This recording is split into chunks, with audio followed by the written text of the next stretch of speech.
बिस्मिल्लाहिर्रहमानिर्रहीम। अस्सलाम वालेकुम मोअज़्ज़िज़ व्यूअर्स। आज हम कैंसर बीमारी के मुतालिक बात करेंगे। कैंसर की बीमारी जानलेवा बीमारी है, आप और हम सब जानते हैं।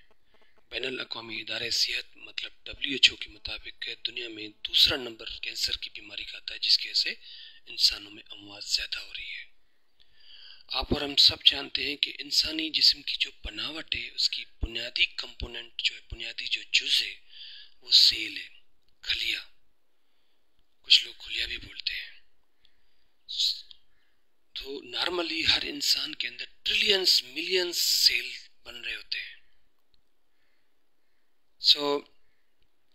प्रॉब्लम कहाँ आता है?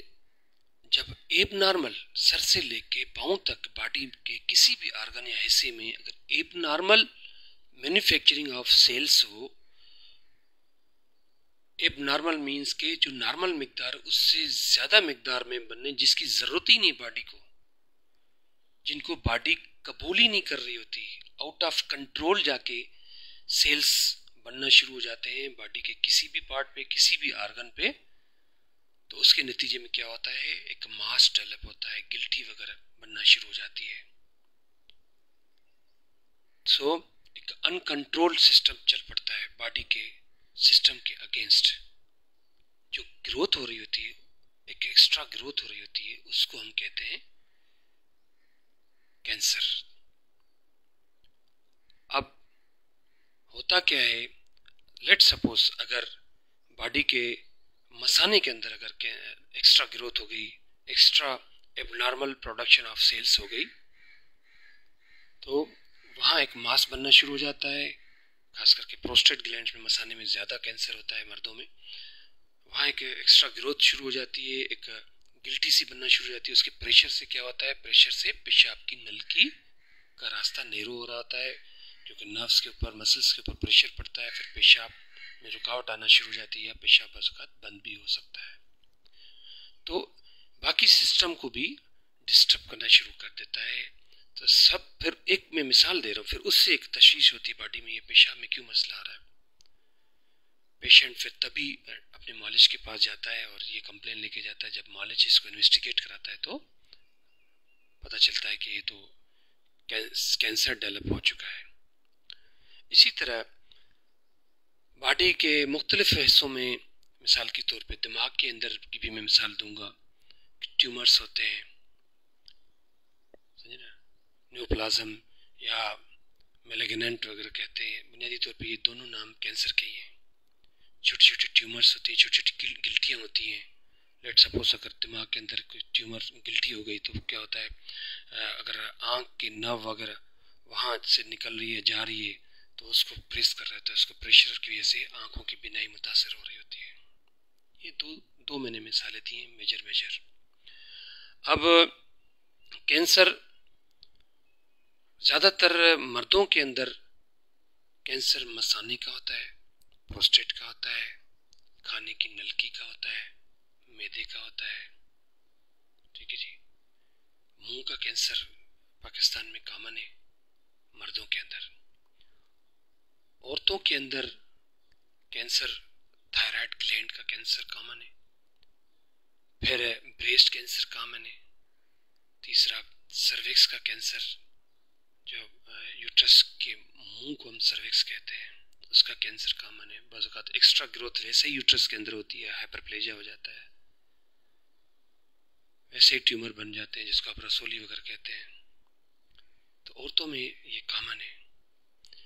अब सिम्टम्स जिस तरह मैंने बताया, एक तो ये आपके बाकी फंक्शंस को डिस्टर्ब कर रहा होता है। फिर दूसरी चीज़ ये है कि सर से लेके पाँव तक आपको खुद भी, अगर मोस्टली कैंसर्स में गिल्टी वगैरह महसूस होना शुरू हो जाती है, एक एक्स्ट्रा मास, एक एक्स्ट्रा ग्रोथ। अगर सर से लेके पाँव तक अगर आपको महसूस हो रही है या नज़र आ रही है, तो आप फौरी तौर पर अपने मॉलिज के साथ ज़रूर रब्ता करें।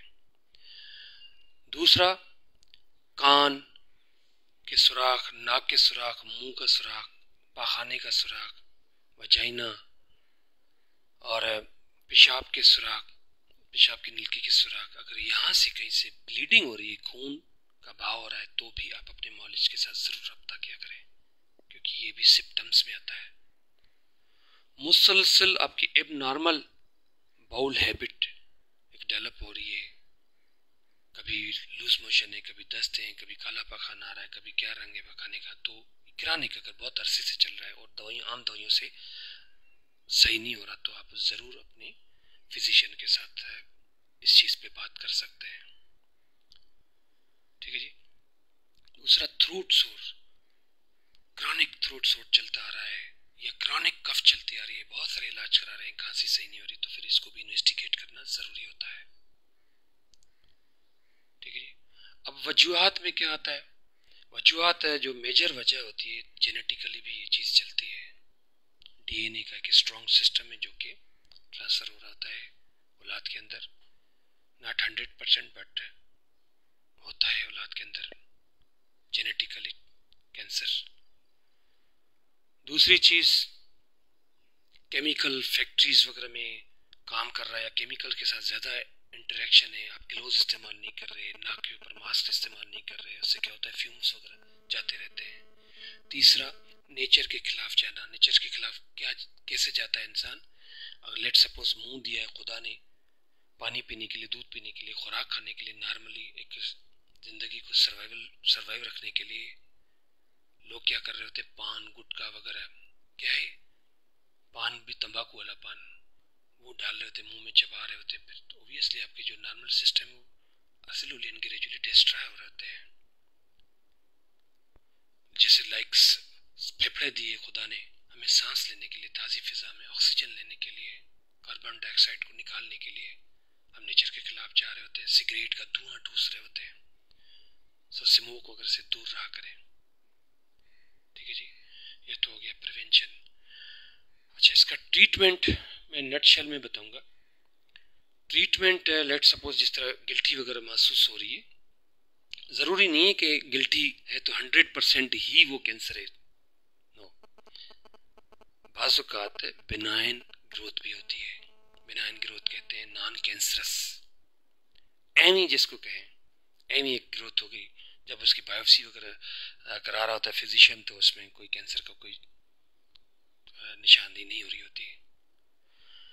ट्रीटमेंट में ये साइन सिम्टम इसलिए बता रहा हूँ कि अर्ली डायग्नोस अगर होगा तो अर्ली उसका ट्रीटमेंट अगर होगा तो वो क्यूरेबल होता है, क्योंकि कैंसर में ज़्यादा रेशो बेटर है क्यूरेबल का।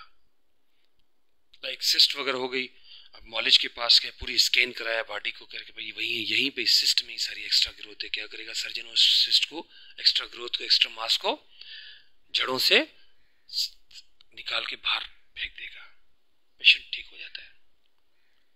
एक होता है सर्जरी प्रोसीजर है, दूसरा होता है कीमोथेरेपी। इंजेक्टेबल के थ्रू एक्स्ट्रा ग्रोथ को रोकते हैं और जो ग्रोथ हो चुकी होती है उसको डिसॉल्व करने की कोशिश की जाती है। तीसरा होता है रेडियोथेरेपी, शाओं के थ्रू इलाज। ठीक है। और चौथा, जिस तरह मैंने बताया कि औरतों में थायराइड ग्लैंड की वजह से थायराइड ग्लैंड का भी कैंसर होता है और भी हार्मोन्स वगैरह डिस्टर्ब होते हैं, हार्मोनल थेरेपीज के थ्रू भी इसका ट्रीटमेंट होता है। ठीक है जी, मुझे उम्मीद है कि छोटी सी ये मालूमाती वीडियो क्लिप तमाम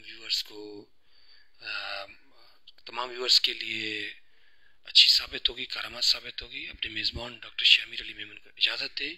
अल्लाह आपका हामी और नासर है। Thank you so much.